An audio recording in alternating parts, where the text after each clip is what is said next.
คนจะดีต้องหมั่นฟังเทศน์อยากเป็นคนวิเศษต้องสร้างเหตุแห่งความดีขอน้อมบูชาพระรัตนตรัยอันเป็นที่พึ่งสูงสุดในชีวิตขอถวายความเคารพพระมหาเถรานุเถระเจ้าจุตนจุองค์ได้มีพระเดชพระคุณหลวงพ่อพระเทพโกศลหลวงพ่อที่ปรึกษาเจ้าคณะภาค7วัดศรีโสดาพระอารามหลวงเป็นเก้าเป็นประธานพระเดชพระคุณหลวงพ่อพระเทพปริยัติหลวงพ่อเจ้าคณะจังหวัดเชียงใหม่พระเดชพระคุณหลวงพ่อพระเทพสิงหวราจารย์หลวงพ่อรองเจ้าคณะจังหวัดเชียงใหม่ฝ่ายงานเผยแผ่หลวงพ่อพระโคสิทธิ์ประยัตยาพรพ่อเจ้าคณะตำบลสุเทพเขต1วัดป่าแดงมหาวิหารหลวงพ่อพระครูปริยัติยานุศาสตร์พ่อที่ปรึกษาเจ้าคณะอำเภอเมืองเชียงใหม่วัดฝ่ายหินครูบาอาจารย์เจ้าจุตนจุองค์เจริญพรญาติโยมมุสลิมธรรมและกัลยาณธรรมทุกผู้ทุกท่านที่กำลังรับฟังสถานีวิทยุกระจายเสียงพระพุทธศาสนาแห่งชาติและสังคม FM 104.50 เมกะเฮิรตซ์ออกอากาศวัดฝ่ายหินอำเภอเมืองจังหวัดเชียงใหม่สถานีวิทยุสาธารณะจังหวัดเชียงใหม่ FM 92.25 เมกะเฮิรตซ์ออกอากาศวัดป่าแดงมหาวิหารอำเภอเมืองจังหวัดเชียงใหม่พร้อมด้วยคลื่นกัลยาณธรรมเว็บไซต์กัลยาณมิตรเสียงตามสายห่อกระจายข่าวทุกวัดทุกวาทุกหมู่บ้านตัวเช้าวันนี้หลังจากที่ได้ฟังน้ำฟังธรรมในรายการมรดกธรรมกำเมืองของท่านอาจารย์พระครูวิสิทธิ์ศรีลาภรณ์วัดวังสิงห์คำรายการธรรมะเพื่อประชาชนของท่านอาจารย์พระครูธีระสุตพจน์สวตุเจ้าหลวงวัดม่อนแสนสุขจบลงเป็นที่บรมวลไปเรียบร้อยแล้วต่อมาพบปะอุจจากันในรายการเสียงจากชุมชนป่าแดงและสันทรายหลวงเป็นประจำ8 โมงถึง8 โมงครึ่งวันนี้พบกันในวันจันทร์ที่29เดือนเมษายนพุทธศักราช2562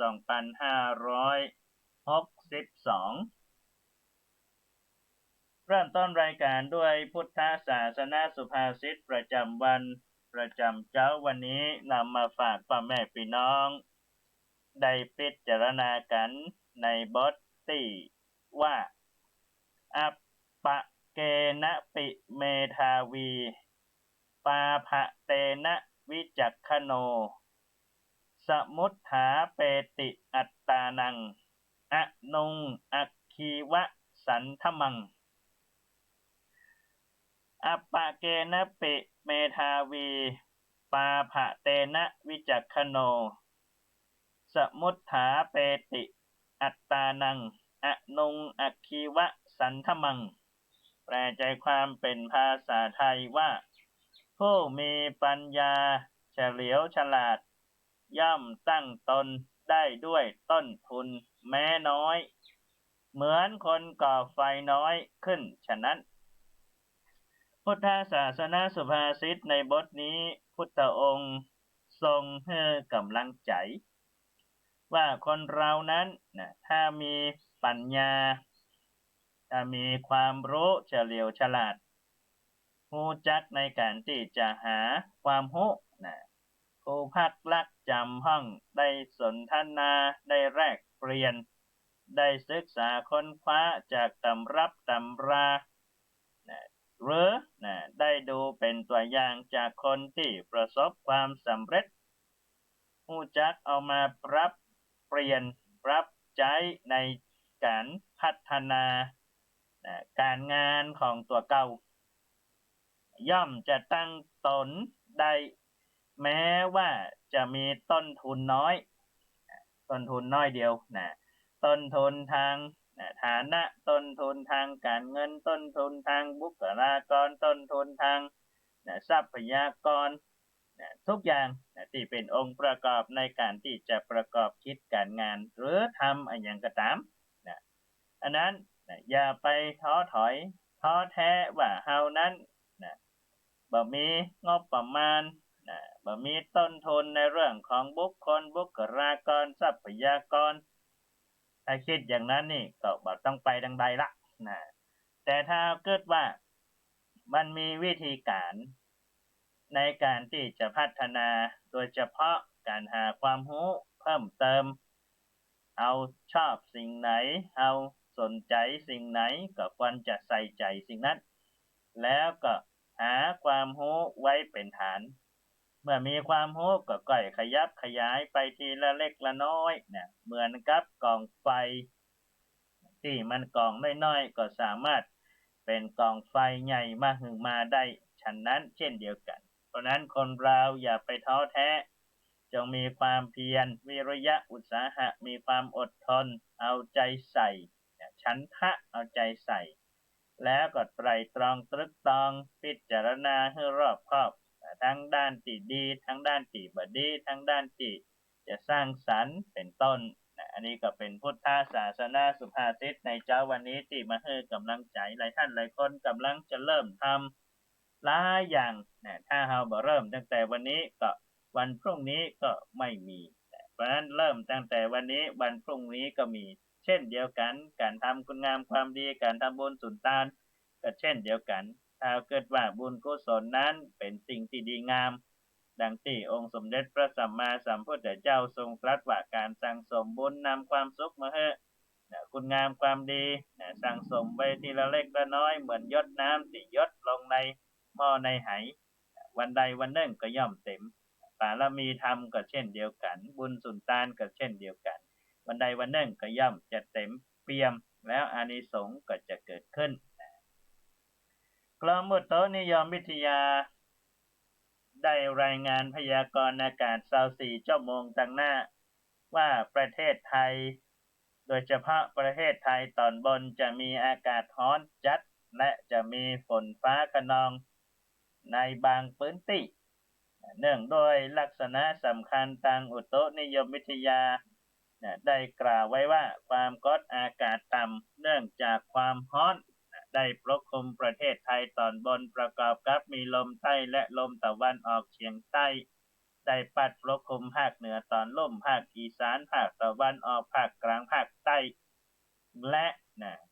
ก็จะมีฝนฟ้าคะนองในช่วงนี้และมันเนาะในขณะนี้มีพายุไซโคลนชื่อว่าฟานิบริเวณอ่าวเบงกอลตอนลุ่มมีศูนย์กลางทางทิศตะวันออกเฉียงใต้ของประเทศจีนเมืองเจนไนในประเทศอินเดียกำลังเคลื่อนตัวทางทิศตะวันตกเฉียงเหนือไปสู่ประเทศศรีลังกาและประเทศอินเดียพายุนี้ก็บ่ได้มีผลต่อประเทศไทยภาคเหนือของเฮาเจ้าวันนี้ถึงเจ้าวันพรุ่งนี้อุณหภูมิสูงสุดอยู่ที่43องศาวันนี้เปิดบอกว่าอุณหภูมิจะร้อนที่สุด43องศาและก็จะมีฝนฟ้าคะนอง10%ในภาคเหนือตอนลุ่มแสดงว่าภาคเหนือตอนบนนี่มันต้องอู้กันละร้อนเพราะฉะนั้นต้องระมัดระวังโรคที่เกิดจากความร้อนโดยเฉพาะอาหารการกินโดยเฉพาะเรื่องของอุณหภูมิภายในร่างกายกับต่างนอกนี่มันบ่ค่อยเท่ากันอุณหภูมิในร่างกายก็ประมาณ25 26 27แต่ต่างนอกมัน40ปลายเพราะนั้นเวลาจะกินในยังก็ต้องระมัดระวังโดยเฉพาะน้ำเย็นเพิ่นบอกว่าน้ำเย็นนี่บางทีความเย็นมันก็ไปทำให้การปรับร่างกายอุณหภูมิในร่างกายบัดตันบางทีเฮาร้อนมาแล้วดื่มน้ำเย็นทานน้ำเย็นเข้าไปนี่ก็อาจจะเกิดอันตรายแก่ร่างกายได้ต้องค่อยๆปรับตัวโดยการดื่มน้ำอุณหภูมิปกติอุณหภูมิปกติก็คือน้ำบ่ต้องแช่เย็นค่อยๆดื่มน้ำอย่าดื่มทีเดียวค่อยๆดื่มไปทีละเล็กละน้อยบรรเทาจิบไปทีละเล็กละน้อยจนอุณหภูมิในร่างกายเริ่มปรับสภาพได้ปัจจัยบางคนฮ้อนมานี่โอ้กินน้ำมดเป็นหม้อเป็นไหนี่ระวังเนอะเพราะฉะนั้นก็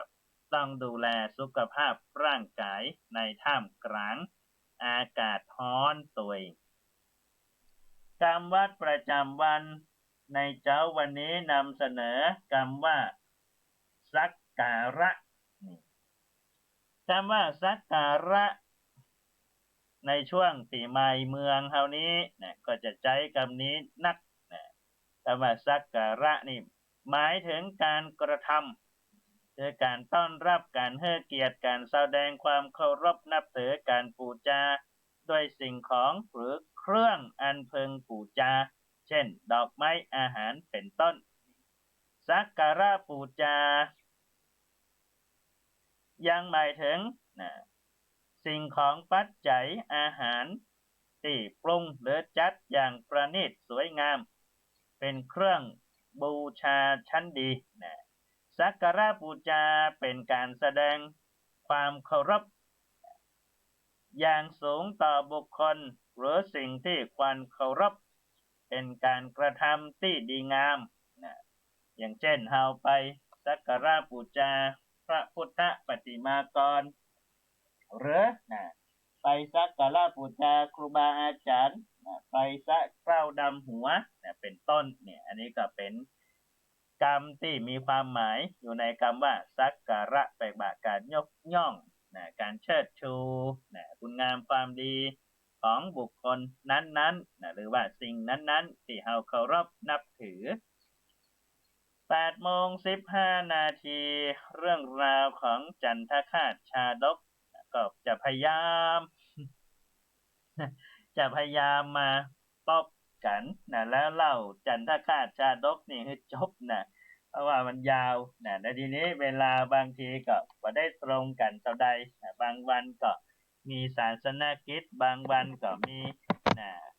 กิจกรรมที่เกิดขึ้นที่วัดนะเพราะฉะนั้นหลายอย่างหลายอันพ่อแม่พี่น้องส่วนธรรมทั้งหลายขอสุมาภัยนะบางทีก็บ่ได้เล่าต่อเนื่องนะอย่างที่เฮาเคยโอ้กันตลอดเวลาว่ารายการนี้เป็นรายการสดเนี่ยบ่ได้บันทึกเทปบ่ได้อัดเสียงเอาไว้เนี่ยเวลามาพบกันนี่ก็บางทีวันหายไป วันโผล่มาเป็นต้นนี่นะฮะแต่อาทิตย์นี้คิดว่าคงจะจบ เมื่อวันก่อนอาตมาภาพได้เล่ามาถึงตอนที่พระเจ้าสุทัศนจักร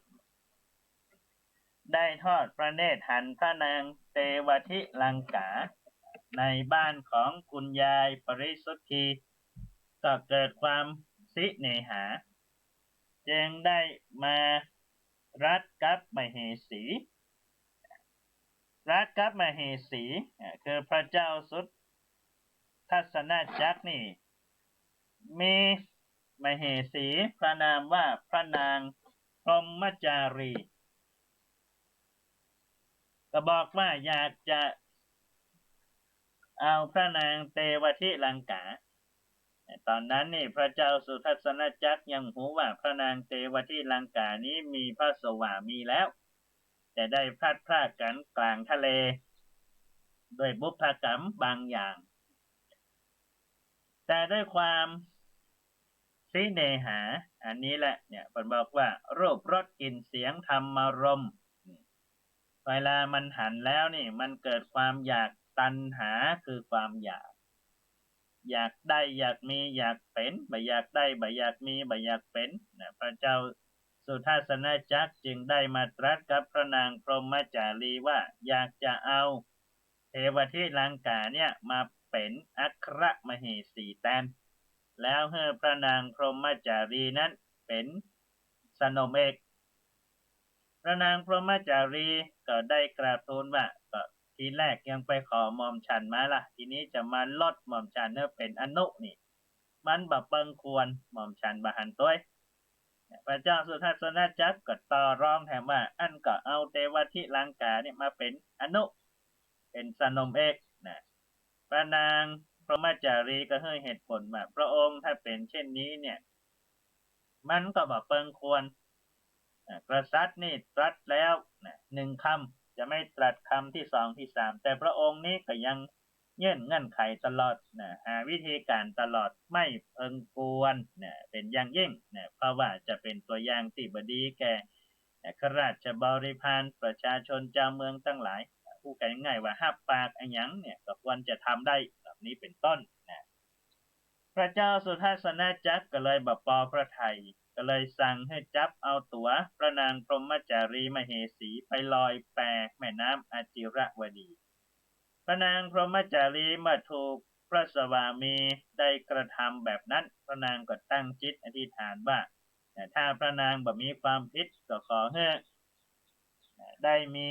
นะความสุขแบบไปที่ไหนก็บ่เป็นอันตรายใดๆเป็นต้นสำหรับอามาตย์ทั้งสี่และก็แม่นมทั้งสี่ที่พระเจ้าธรรมขันตีผู้เป็นพระราชบิดาของพระนางพรหมจารีทรงมาอยู่ตัว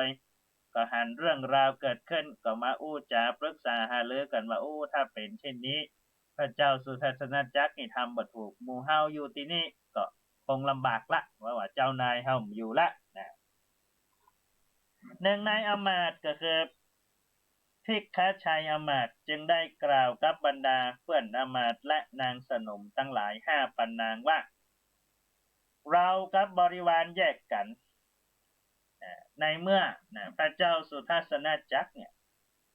บัทำตามสัญญาที่เคยให้ไว้กับพระเจ้าธรรมขันธีตกลงปลงใจกันแล้วตั้งแต่ต้นบัดนี้มาแปรเปลี่ยนไปเพราะว่าไปชอบคนอื่นและป่ายปอยังทำให้เจ้านายเฮานั้นตกละกำลำบากเพราะนั้นความแค้นนี้จึงเกิดขึ้นก็เลยปรึกษาหารือกันว่าถ้าเป็นอย่างนั้นก็ฮบกันเลยดีกว่าแต่ว่าเฮากำลังน้อยต้องใจแบบกองโจร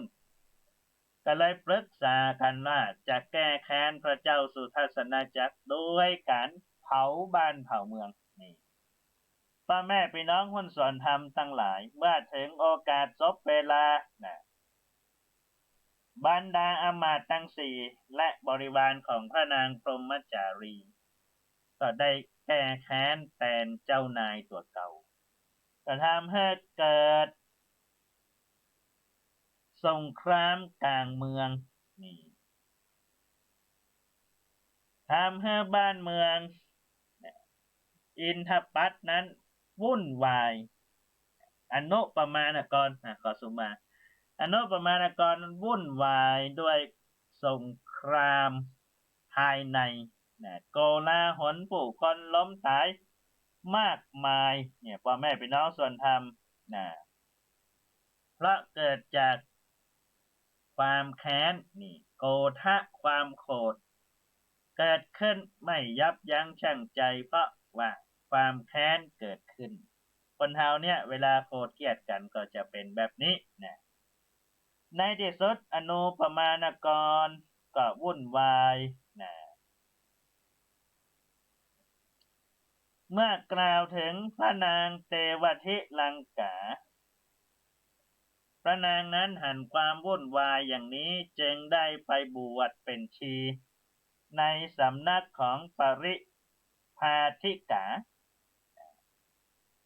พระเจ้าสุทัศนจักรเมื่อเกิดเหตุการณ์แบบนี้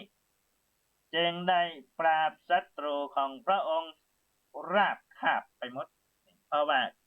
กำลังของบรรดาอมาตย์ทั้งสี่นางสนมที่เป็นบริวารของพระนางพรหมจารีมีน้อย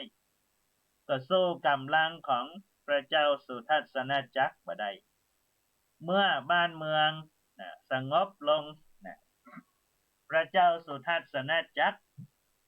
ก็ยังกระตังหาพระนางเตวทิลังกานี่ความสิเนหามันเป็นแบบนี้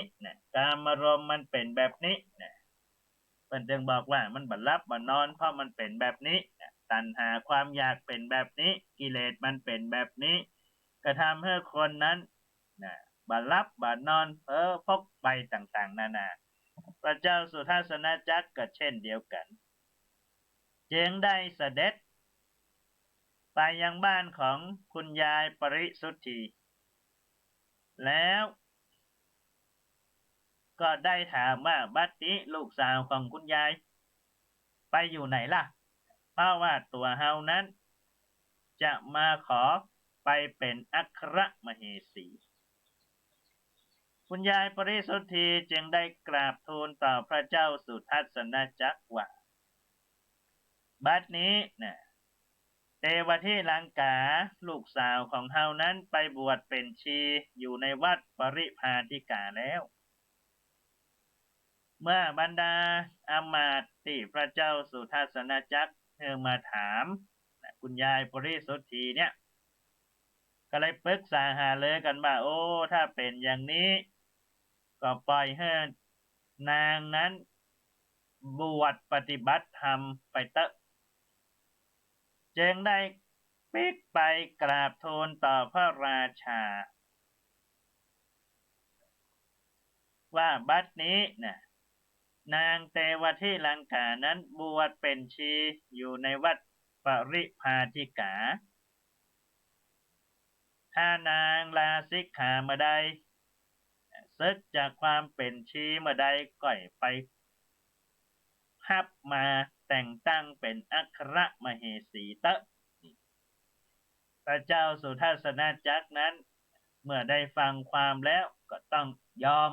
ในสิ่งที่เกิดขึ้นเมื่อกล่าวถึงพระโพธิสัตว์ของเฮาคือพระเจ้าจันทคราชหลังจากที่ถูกคลื่นมหาสมุทรซัดเรือสำเภาแล้วก็ทำให้การพลัดพรากจากมเหสีคือพระนางเทวทิลังกาเนี่ย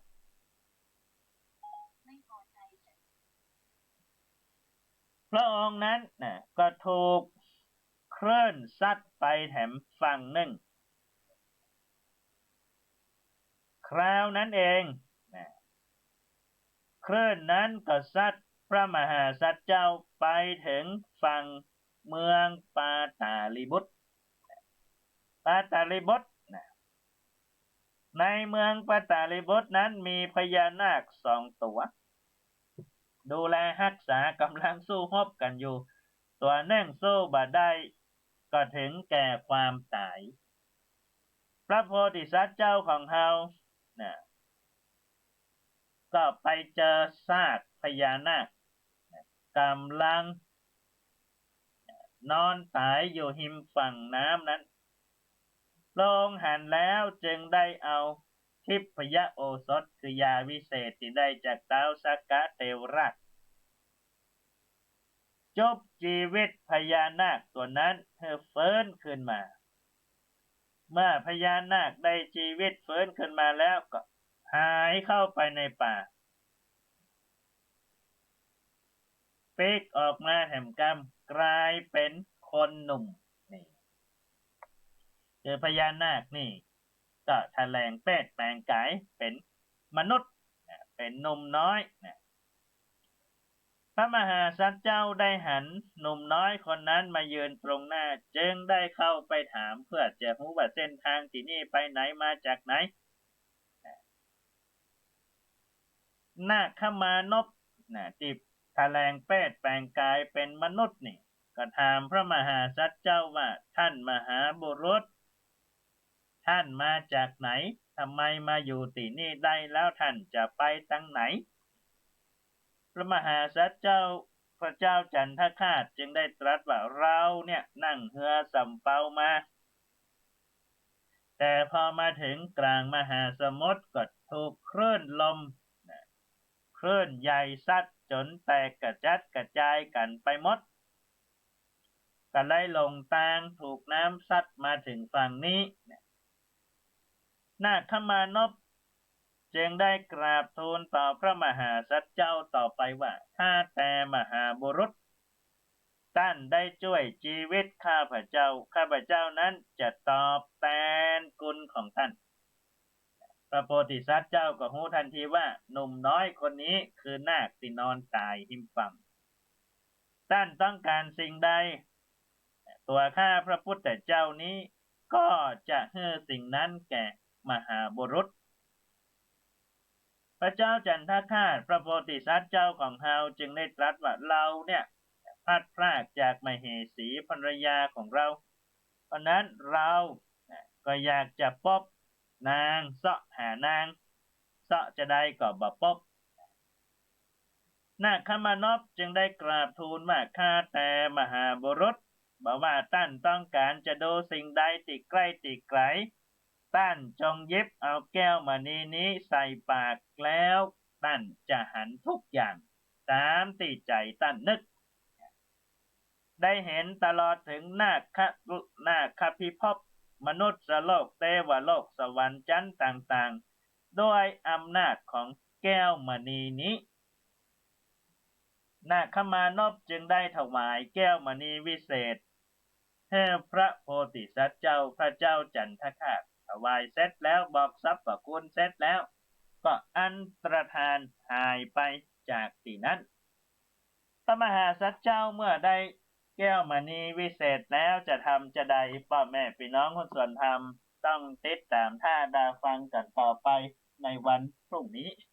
วันนี้เวลาเสี่ยงแล้วตมาภาพนำรายการจากไปก่อนพบปะกันใหม่